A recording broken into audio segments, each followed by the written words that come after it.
Alright, through the magic of television or YouTube, I went on and did it because it took a while to get it untwisted. But once I get it around and pull it down closer to the length of the bracelet, it's going to be like this when you finish.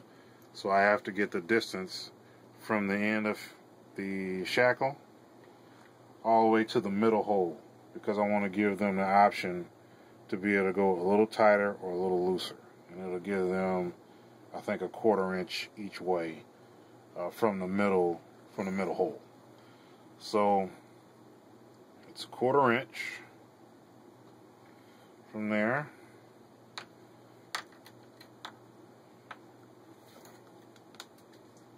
And once we get it in, you just have to lock in your first stitch.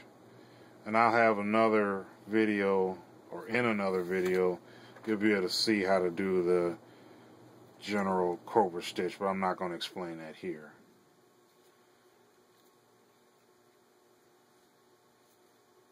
But this is just a first stitch started. And after that, I want to put on this buckle, which is really just a, you guys probably seen this in videos, in your office. I bought a big box of those. Then just a little cheap carabiner. And these are just hair scrunchies, all hooked together. So it's expandable and stretchy, and I can stretch it around my waist.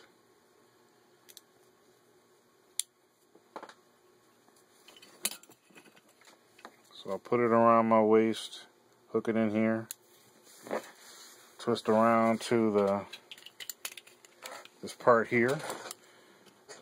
This way works good for me.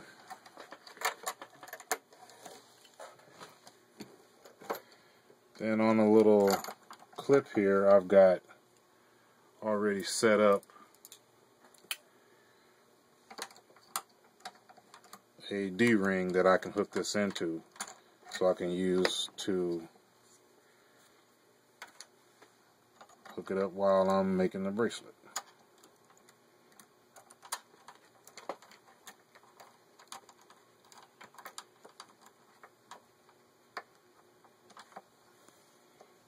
And then the other end, I just clip it right in here. It's good to it keeps it taut, keeps it straight, which is definitely beneficial. We got our stripe, that's ready to go. Now the one thing I do have to do is figure out what is the middle, because I'm going to put this charm in once I get close to the middle. And I basically just put a paper clip in so I can get a good estimate. Sometimes I might measure.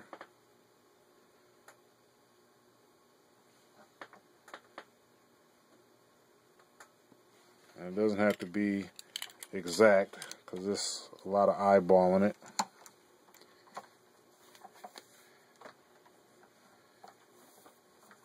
And I have to add my stripe.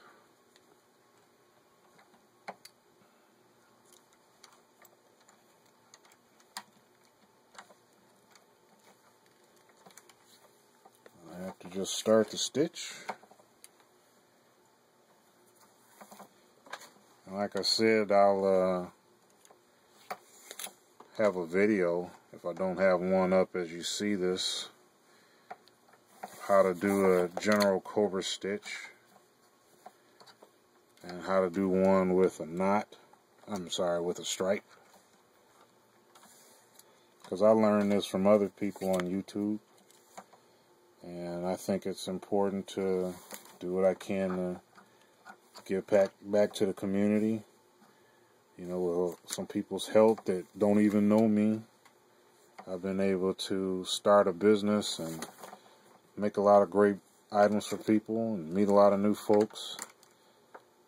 You know, I'm not rich off of it at this point, but you know, I'm growing the business, and I think the least I can do is give it back, because I think even though there's lots of people on the internet, on YouTube, doing the same type of thing, there's always room for others, because certain people explain things different ways.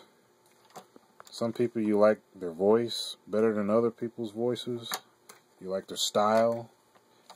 There were a lot of people making paracord bracelets when I first started, but you know, some, they just went fast, assuming a lot. Some explained it the way it worked for me. And there might be somebody out there that is interested in the way I'm doing it. And I don't feel that this is a skill that's so unique that I can't show people. It's not simple. It takes some time to get it right. The very first time I made a bracelet, it probably took me, I'm thinking 3 hours to actually make it from start to finish. And that was after doing several of these stitches, several of what you just seen me do, and then realize I did it wrong and having to start over. So now that you can see, I'm almost to the paper clip.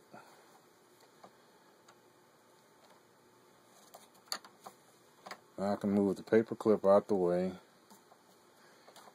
and get ready to add in my charm. Now this part, I never saw a video on how to do it, how to add in the charm.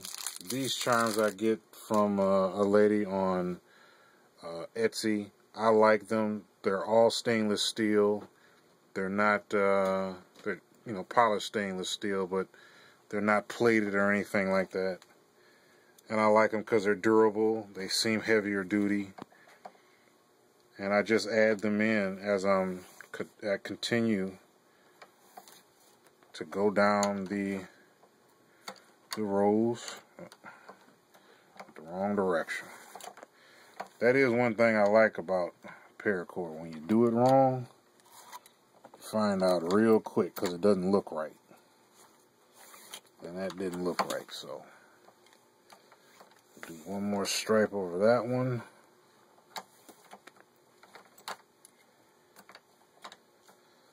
And now I'll add the stripe again. I don't put the logo on the stripe just as yet. I'll do that after I finish.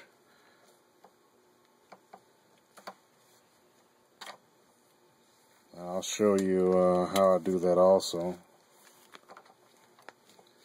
I keep going under the charm. Every once in a while you got to pull the stripe tight, because otherwise it'll kind of get bunched up.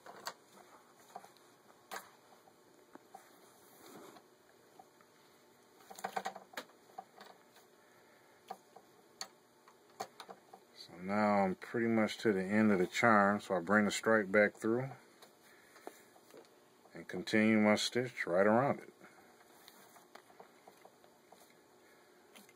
I never saw any video on how to incorporate the charm, how to add the logo to the charm. I had to figure that out on my own. And I think I came up with a way that works decent. I got a few tips on how to do it, but for the most part, I had to figure that out on my own. And I've said in some other videos that I'm not somebody that's, you know, the greatest of designers. You know, I can take an idea and deconstruct it and maybe make it better. But Buster ZX, if you're going to video, you got to kind of keep your body still, because all your body movements are going to show up in the video. That's my son doing the camera duties. These are the Buster ZX. Why don't you say hello to the people? Hey. Oh my gosh. But anyway, not yet. Before I actually finish this, I gotta double check the size, because sometimes with some brands of paracord, like I was saying earlier, some of them would tighten up on you, and you'll finish a bracelet and you're a ½ inch shorter. Sometimes you can work around that, and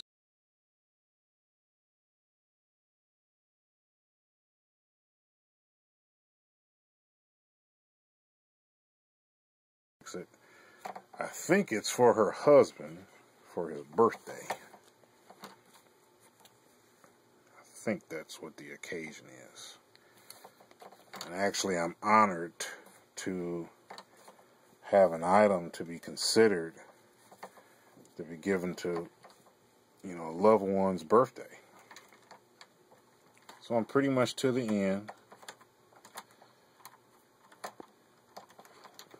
I'll undo this part so I can take it out and double check the measurement.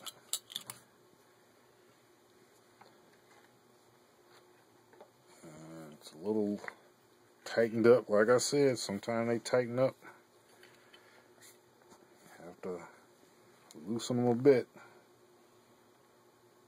I'm pretty much right on the money right there.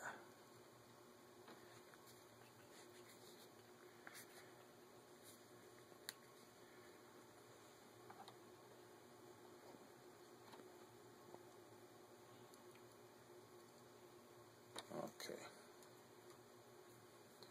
So that's what you see when you get close to the end. I've got to cut off these ends, singe them, and I'll show that also. And I'll also show putting on the logo. So we'll be back in a minute.